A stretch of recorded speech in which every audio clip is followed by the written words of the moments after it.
Mula dyan ay dumako naman tayo sa 3rd District ng Bataan, particularly sa bayan ng Mariveles. Yung mga kaibigan natin sa Aboitiz Power. Aba.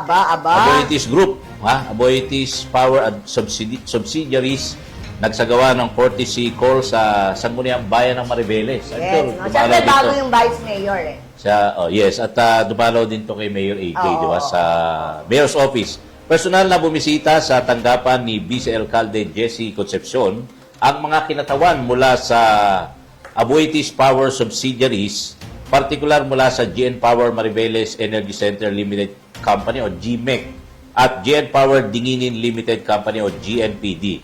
Ito ay upang talakayin ang mga programang naibibigay ng kanilang kumpanya para sa bayan ng Mariveles. Sa isinglong pagpupulong, inilahad ng mga opisyal ng Aboitiz Power ang mga inisyatiba sa larangan ng kabuhayan, kalikasan at trabaho na kanilang ipinatutupad sa lokal na komunidad.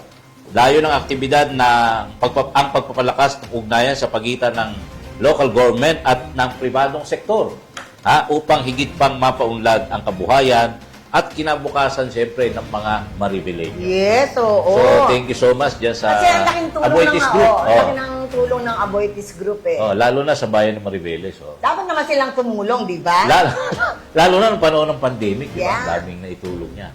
Kailangan At hanggang ngayon, tuloy-tuloy yan. At hindi lang sa Mariveles, hindi may mga... suklian nila ng tulong. Mm-hmm. Yung kanilang kumpanya kasi, di ba? Alam ko pati si Sheni Soriano, natulungan ba niya? Ano ang dako niya? Uy!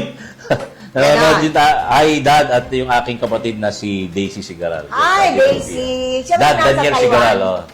Yung namit natin sa Taiwan, nandito Taiwan, na siya oo. sa Pilipinas.